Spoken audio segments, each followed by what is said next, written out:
ये कहानी शुरू होती है शांति जी के परिवार से। अब शांति जी की दो बहुएं थी, कीर्ति और सपना। अब घर में दो बहुएं होने की वजह से घर में चलती तो शांति जी की ही थी। एक हाथ में आरती की थाली लिए हुए और दूसरे हाथ में पानी की बाल्टी लिए हुए शांति जी अपने घर में आती। अरे आग लगा दो, घर में धुआं उठा दो। अरे ये बाल्टी बाहर क्यों छोड़ी? पूरा का पूरा चूल्हा ही बाहर छोड़ देती। अरे क्या हुआ भाग्यवान, क्यों सुबह सुबह गला फाड़ रही हो? अरे मैं गला ना फाड़ूं तो तुम सब मिलकर मुझे फाड़ दो। अरे लोहे की बाल्टी बाहर धूप में छोड़ दी इन कमबख्तों ने। अरे वो भी 40 साल पुरानी बाल्टी बाहर धूप में तप रही है। अरे इन सबको पुरानी चीजों की कदर कहाँ? अरे अभी बेचने जाओ तो 800 रुपए से कम ना मिलेंगे। मम्मी जी, इस बाल्टी में छेद हो गया था, पानी बाहर आ गया था, इसलिए मैंने इसे बाहर रख दी। अरे तू करोड़पतियों के यहाँ से आई है ना बहू, लेकिन हम तो करोड़पति है नहीं। और तू छेद होने की वजह से अगर बाल्टियां बाहर रखने लगी तो तू अपना फ्यूचर देख ले बेटा। अरे तू देख रहा है राजू, कितनी खर्चीली है तेरी बीवी। मम्मी जी, आप बिल्कुल चिंता मत करो, मैं इस बाल्टी की वेल्डिंग करवा दूंगी, फिर से इस्तेमाल लायक हो जाएगी। देख लिया घर कैसे चलता है छोटी बहू। और क्या, अभी 9 बज गए, नाश्ता अभी तक टेबल तक नहीं पहुंचा। 5 मिनट के अंदर अंदर नाश्ता टेबल पर परोसो। इस तरह शांति घर के छोटे मोटे खर्चों पर खुद नजर रखती और फालतू का खर्च होने ही नहीं देती। फिर ऐसे ही दिन गुजरने लगते हैं। फिर एक दिन इलेक्ट्रिशियन डिपार्टमेंट से बिजली का बिल आता है, जिसे देखते ही शांति अपनी बहुओं को अपने सामने बुलाती है। मेरे पति और मेरे दोनों बेटे तो घर पर रहते ही नहीं, अब घर पे तो हम तीनों ही रहते हैं, फिर इतना बिजली का बिल कैसे आ रहा है? तुम दोनों का ही बिल इतना ज्यादा आ रहा है, खास करके सपना तुम्हारा। अब तुम कमरे में पंखा टीवी चलता हुआ छोड़ती ही आओगी तो बिल तो आएगा ही ना, क्योंकि तुम्हारी आदत ही है सीरियल का अगला पार्ट भाग भाग कर देखोगी और एडवर्टीजमेंट में खाना बनाने आओगी। अरे जितनी बार टीवी बंद चालू होती है उतनी बार यूनिट उठती है। अब एसी के शौकीन है सब घर में। अब मुझे तो गठिया की प्रॉब्लम है, मुझे तो एसी दूर पंखा भी सोच सोच कर चलाती हूँ। और कीर्ति, तुम भी इस तरह से लापरवाही करोगी तुम दोनों, फिर तो चल चुका घर। गलती हो गई मम्मी जी, अगली बार से ध्यान रखूंगी और बिजली बर्बाद होने नहीं दो। अब कीर्ति सब कुछ चुपचाप सुनती है और कुछ कहती नहीं, सीधा अपने कमरे में चली जाती है। अब बिजली का बिल तो ज्यादा आएगा ही, 24 घंटा जो एसी चला कर रखती हूँ, पर अब मैं अपने पति का ज्यादा नुकसान नहीं होने दूंगी और इस बार मैं मम्मी जी का दिल भी जीत कर रहूंगी। अब ऐसा सोचकर कीर्ति एसी का रिमोट उठाती है और एसी बंद कर देती है। अब 2 मिनट तक एसी के बगैर बैठी कीर्ति के माथे से पसीना टपकने लगता है। हे बाबा रे, कितनी गर्मी है यहाँ तो। अप्रैल में ही मई जून की गर्मी आ गई है, कितना पसीना आ गया है। अब ऐसे में एसी ना चलाएं तो क्या करें, फिर कैसे बचेगी बिजली? तभी सपना कीर्ति को आवाज लगाती है, कीर्ति किचन में आओ, सब्जी बनानी है। अब कीर्ति किचन में जा रही थी कि उसकी नजर जेठानी के कमरे में पड़ती है। अब कीर्ति को आइडिया मिल जाता है। अब वह किचन में खाना बनाने के बाद अपने कमरे में न जाकर जेठानी के कमरे में जाकर एसी चलाकर बढ़िया 1 घंटे आराम से सो जाती है।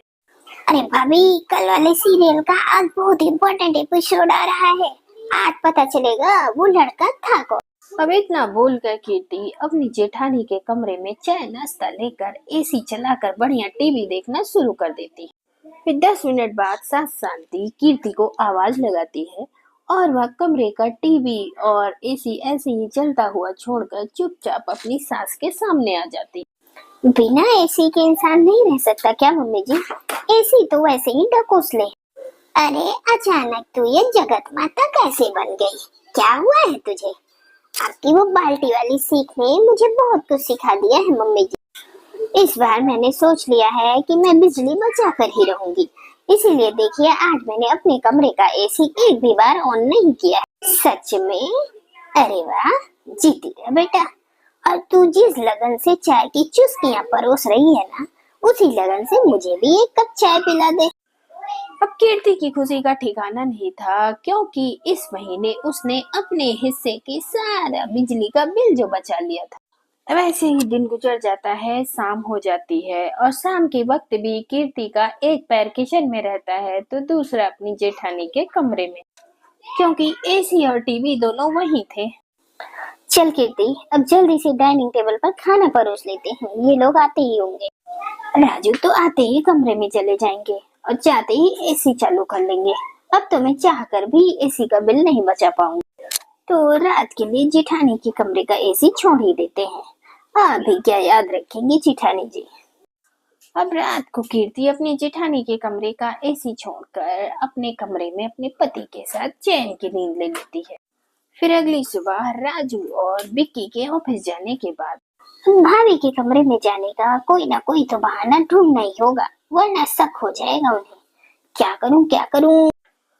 फिर कीर्ति अपनी जेठानी के कमरे में जाती है और कहती है, ये चादर आपने कहाँ से मंगवाई भाभी? इसके प्रिंट्स कितने अच्छे हैं, एक बार मैं भी तो बैठ कर देखूं।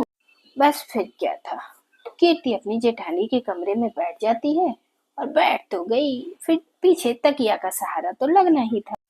एक काम करिए ना भाभी, आप मुझे सब्जियां लाकर यहीं दे दीजिए, मैं काट लेती हूँ। आप तब तक आटा गूंथ लीजिए। बस फिर क्या था, दूसरे हाथ से कीर्ति टीवी और एसी ऑन कर लेती है। बस ऐसे ही अब कीर्ति रोज अपनी जेठानी के कमरे में किसी न किसी बहाने से आ जाती और वहां का एसी और टीवी चलाकर बैठ जाती, जिससे सपना का पर्सनल स्पेस भी जाने लगा था।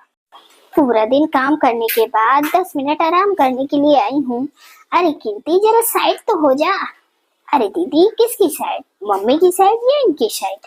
अब सारा दिन काम करने के बाद इंसान 2 मिनट आराम करना चाहे तो कहाँ करे, अभी आकर यहाँ लेट जाती है। फिर मुंह बनाते हुए सपना कहती, अरे खिसक भी जाना तू, कैसे दानों की तरह सोई रहती है। जा सोई रह, मैं जा रही हूँ अब रसोई देखने। फिर किचन में आने के बाद सपना अपनी मम्मी को फोन लगाती है। हद हो गई है मम्मी, कीर्ति जब देखो मेरे कमरे में बैठी रहती है। अब मैं ना आपसे बात कर पाती हूँ और न रजनी से। अब किचन में इतनी गर्मी है कि आदमी क्या ही बात करे। अरे तेरी देवरानी माता तेरे कमरे में क्यों विराजमान हो गई, उसे भेजना उसके कमरे में।